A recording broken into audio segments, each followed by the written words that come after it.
का सारिखा मान्य ऐसा, नमस्कार माझा सद्गुरु रामदासा. जय जय रघुवीर समर्थ. दशक 8वा, समास 10वा, शून्यत्व निरसन. या समासामध्ये सांगितलेल्या विषयावरून श्री समर्थांच्या चौफेर ज्ञानाचा जसा प्रत्यय येतो तसा इतर ठिकाणी क्वचितच नजरेस येतो. एकसारखे एक नसावे हा या दृश्य प्रपंचाचा नियम आहे. आपल्या सभोवती पसरलेल्या अचेतन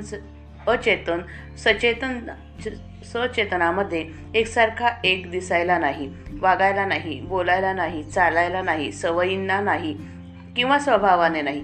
प्रपंच हा मुळातच अनेकपणाने भरलेला असल्याने प्रत्येकाचे विचार निराळे, प्रत्येकाची मते निराळी व प्रत्येकाच्या वासना निराळ्या असतात.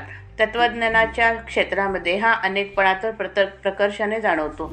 जगन्मान्य पंडितांनी लिहिलेले तत्वज्ञानाचे प्रसिद्ध ग्रंथ अभ्यासले तर मतमतांचा भिन्नपणा फार स्पष्टपणे अनुभवास येतो. प्रपंचातील व्यवहार आणि दृश्यांमध्ये वावरणाऱ्या बुद्धीचा व्यापार यांच्यामध्ये आढळणारी मतभिन्नता आपण समजू शकतो. पण उपनिषदांमध्ये तरी काय आढळते? एका ऋषीने सगळी उपनिषदे सांगितलेली नाहीत. निरनिराळ्या प्रसंगी निरनिराळ्या ऋषींना त्यांच्या आत्मचिंतनातून जे स्फुरले ते ऋषी बोलून गेले. एका ऋषीने जे सांगितले त्याचा दुसऱ्या ऋषीने जे सांगितले त्याच्याशी परस्पर संबंध नाही. त्यामुळे उपनिषदांचे स्वरूप संकीर्ण आहे, मिश्रित आहे. महाभारत सांगते की धर्माचा निर्णय कसा करावा असा प्रश्न यक्षाने युधिष्ठिरास केला. तेव्हा युधिष्ठिराने उत्तर दिले की तर्को अप्रतिष्ठा श्रुतया विभिन्ना नैको ऋषी यस्य वचः प्रमाणम धर्मस्य तत्वं निहितं गुहायां महाजनो येन गताः सपंथाः. तर्क चंचल असतो, श्रुती अनेक प्रकारे भिन्न आहेत. एकाही ऋषीचे वचन अंतिम प्रमाण नाही. धर्माचे रहस्य फारच गूढ आहे, म्हणून थोर पुरुष ज्या मार्गाने गेले त्या मार्गाने जावे. या प्रश्नाचे अधिक समर्पक उत्तर अजून कोणी दिलेले नाही. प्रपंचात काय किंवा परमार्थात काय मतमतांचा गलबला असणारच. त्यामधून बाहेर पडण्यास, विशेषतः परमार्थामध्ये, सत्पुरुषाच्या संगतीसारखा अत्यंत सुरक्षित व निश्चित फलदायी असा दुसरा राजमार्ग नाही. श्री समर्थांचा हा उपदेश सर्व साधकांना पृथ्वी मोलाचा वाटेल यात शंका नाही. श्रीराम जनाचे अनुभव पुसता, कळो उठला अवचिता. हा कथा कल्लोळ श्रोता, कौतुके ऐकावा. एक म्हणते हा संसारू, करिता पाविजे पैल पारू. आपला नव्हे की जोजारू, जीवदेवाचे. एक म्हणतीये हे न घडे, लोभ येऊनी अंगी जडे. पोटस्थे करणे घडे, सेवा कुटुंबाची. एक म्हणती स्वभावे, संसार करावा सुखे नावे. काही दान पुण्य करावे, सद्गती करणे. एक म्हणती संसार खोटा, वैराग्ये ध्यावा देशवटा. येणे स्वर्गलोकीच्या वाटा, मोकळ्या होती. एक म्हणती कोठे जावे, व्यर्थसी कासया हिंडावे. आपले आश्रमी असावे, आश्रमधर्म करुनी. एक म्हणती कैसा धर्म, अवघा होतसे अधर्म. ये संसारी नाना कर्म करणे लागे.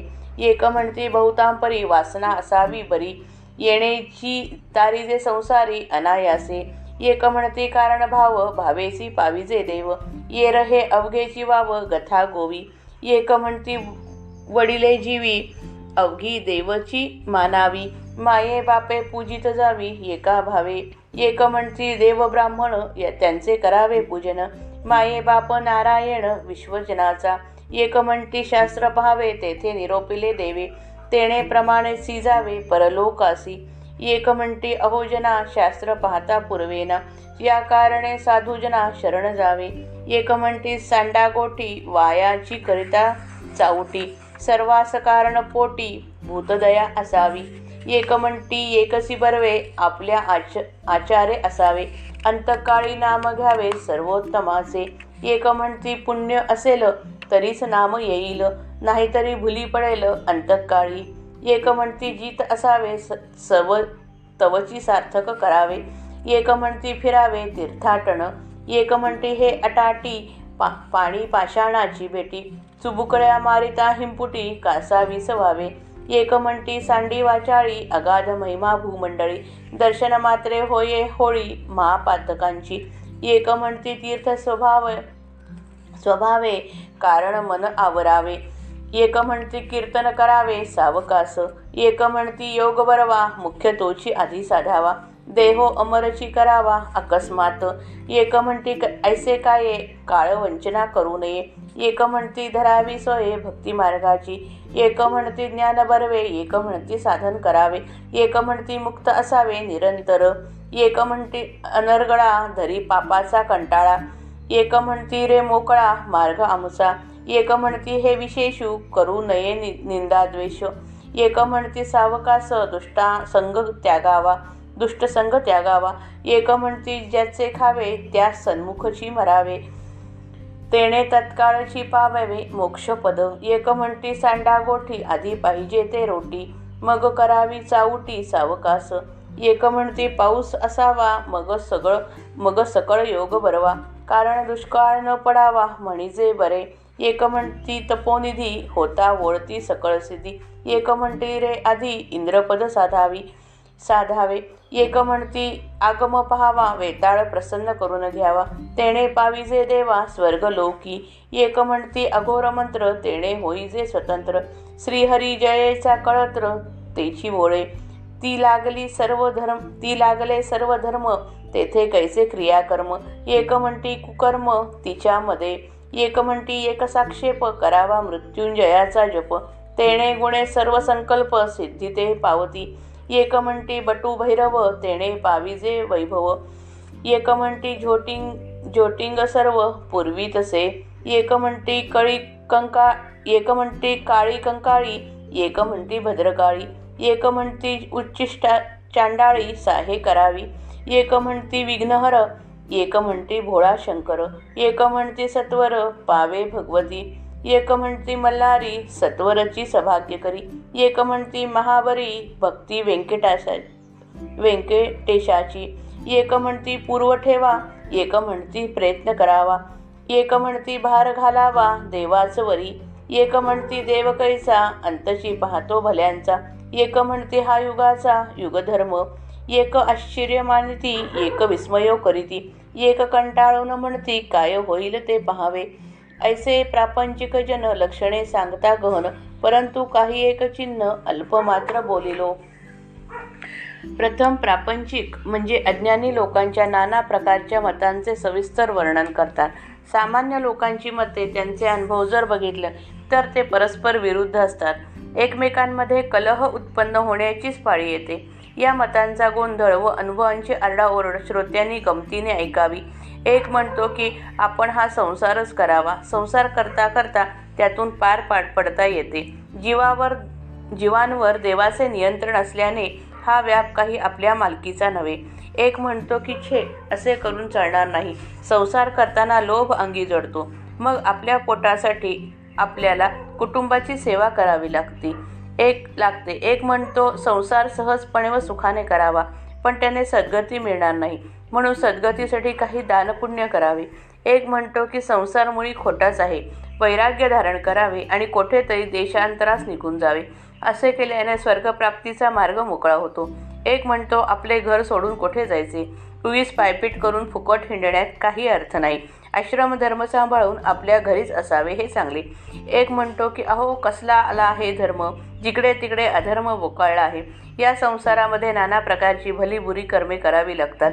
एक म्हणतो की शक्य तितकी वासना चांगली ठेवावी, वासना शुद्ध असेल तर माणूस विनाशायास संसार तरून जातो. एक म्हणतो की संसार तरण्यास निष्ठा पाहिजे, निष्ठेने भगवंताची प्राप्ती होते, बाकी साऱ्या गोष्टी वायफळ समजाव्या. एक म्हणतो की आईबापांना अगदी मनापासून देव मानावे, अगदी शुद्ध निष्ठा ठेवून त्यांची पूजा करी जावी. एक म्हणतो की देवा ब्राह्मणांचे पूजन करावे, भूतमात्रांचा पोषण करता नारायण त्यामुळे प्रसन्न होऊन कृपा करतो. एक म्हणतो की शास्त्रांचा अभ्यास करावा, भगवंताने त्यामध्ये जो उपदेश केला आहे त्याप्रमाणे वागावे, म्हणजे परलोक प्राप्त होतो. एक म्हणतो की अहो शास्त्रे इतकी आहेत की त्यांचे अध्ययन संपत नाही, म्हणून त्या भानगडीत न पडता साधूला शरण जावे. एक म्हणतो की जाऊ द्या या गोष्टी, उगीच वटवट करू नका, अंतःकरणात भूतदया असावी, हेच सर्वांचे सार आहे. एक म्हणतो की आपल्याला आचारधर्माने वागावे हेच उत्तम, आपापल्या आचारधर्माने वागावे हेच उत्तम आणि अंतःकाळी भगवंताचे नाम घ्यावे म्हणजे झाले. एक म्हणतो की पुण्यपदरे असेल तरच अंतकाळी मुखात भगवंताचे नाम येईल, नाहीतर त्या शेवटच्या क्षणी माणसाला भ्रम होतो. एक म्हणतो की आपण जिवंत आहोत तोपर्यंत आपले सार्थक करून घ्यावे, एक म्हणतो की तीर्थाटन करीत फिरावे, त्यावर एक म्हणतो की तीर्थाटनाची यातायात करण्याची जरुरी नाही. तीर्थांमध्ये जाऊन शेवटी पाणी व पाषाण यांचेच दर्शन घ्यायचे असते. तीर्थांमध्ये बुचकळ्या मारता मारता नाकातोंडामध्ये पाणी जाऊन जीव मात्र कासावीस होतो, कष्टी होतो. त्यावर आणखी एक म्हणतो की हा वाचाळपणा पुरे करा. या जगामध्ये तीर्थांचा महिमा फारच थोर आहे. तीर्थांच्या नुसत्या दर्शनाने मोठमोठ्या पापांची होळी होते. एक म्हणतो की मन आवरावे, या सगळ्या साधनांचा हेतू आहे. मग आपण मन आवरावे की तेच तीर्थ बनते. एक म्हणतो की सतत कीर्तन करीत जावे, एक म्हणतो की योगसाधन सर्वात उत्तम आहे, म्हणून सगळे बाजूला करून आधी योगसाधना करावी, त्याने देह अमर करून टाकावा. एक म्हणतो की हे काय, अशा रीतीने काळाला फसवू नये. एक म्हणतो की भक्तिमार्गाचा अवलंब करावा, एक म्हणतो की ज्ञानमार्ग उत्तम, एक म्हणतो की साधना करावी, तर एक म्हणतो की सदा सर्व काळ मुक्तपणाने वागावे. एक म्हणतो की अरे मुक्तपणाने म्हणजे स्वैर वागणाऱ्या माणसा पापाचा थोडा तरी कंटाळा करावा. त्यावर एक म्हणतो की अरे आमचा हा मार्गच मुळी बंधनरहित आहे. एक म्हणतो की परमार्थात विशेष काही असेल तर ते हे की कोणाची निंदा करू नये, कोणाचा द्वेष करू नये. एक म्हणतो की दुष्टांची संगत हळूहळू सोडून द्यावी. एक म्हणतो की आपण ज्याचे अन्न खातो त्याच्या चाकरीत त्याच्यासमोर देह ठेवावा, असे केल्याने ताबडतोब मोक्षपद प्राप्त होतो. एक म्हणतो की या गोष्टी राहू द्या, आधी खायला पोटभर अन्न हवे, ते मिळाल्यानंतर मग बाकीच्या गोष्टी सावकाशपणे बोलाव्या. एक म्हणतो की आधी पाऊस चांगला झाला पाहिजे, मग सगळ्या गोष्टी छान चालतात, कारण दुष्काळ पडू नये म्हणजे मग सगळे ठीक चालते. एक म्हणतो की खूप तपश्चर्या करून तप साठवावे, त्याच्या योगाने सगळ्या सिद्धी वश होतात, काही कमी पडत नाही. एक म्हणतो की आधी इंद्रपद साधून घ्यावे, एक म्हणतो की तंत्रशास्त्राचा अभ्यास करावा, त्यावरून वेताळ प्रसन्न करून घ्यावा, त्याच्या साह्याने स्वर्गात जावे व देव म्हणून राहावे. एक म्हणतो की अघोर मंत्र साध्य करून घ्यावा, म्हणजे त्याने स्वतंत्र होता येईल. श्रीहरी जिचा आश्रय आहे ती लक्ष्मी मग प्रसन्न होईल. लक्ष्मीच्या भोवती सर्व धर्म गोळा झालेले असतात, मग इतर क्रियाकर्मांची आवश्यकता राहत नाही. एक म्हणतो की लक्ष्मीच्या मदानेच सारी वाईट कर्मे घडतात. एक म्हणतो की एकच प्रयत्न करावा, तो म्हणजे मृत्युंजयाचा जप करावा, त्याच्या सामर्थ्याने सर्व संकल्प सिद्धीला जातात. एक म्हणतो की बटुभैरवाच्या कृपेने वैभव प्राप्त होते. एक म्हणतो की ज्योतिंग सर्व काही पुरवठा करतो. एक म्हणतो की काळी कंकाळी, एक म्हणतो की भद्रकाळी, तर एक म्हणतो की उष्टी चांडाळी प्रसन्न करून घ्यावी. एक म्हणतो की गणपती, एक म्हणतो की भोळा शंकर, एक म्हणतो की भगवती, या देवता लवकर प्रसन्न होतात. एक म्हणतो की मल्हारी ताबडतोब भाग्यवान करतो, तर एक म्हणतो की व्यंकटेशाची भक्ती सर्वात उत्तम भक्ती होय. एक म्हणतो की पूर्वपुण्याईवर सगळे अवलंबून असते, तर एक म्हणतो की खूप प्रयत्न करावा. एक म्हणतो की देवावर भार घालून आपण स्वस्थ राहावे.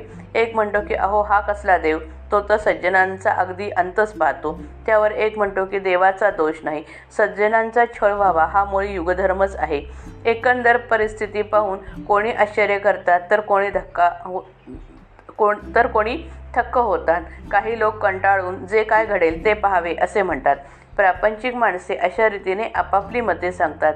ती सगळी सांगता येणे शक्य नाही, त्यांची तऱ्हा ध्यानात घ्यावी म्हणून थोडे प्रकार वर्णन केले. श्रीराम जय राम, जय जय राम.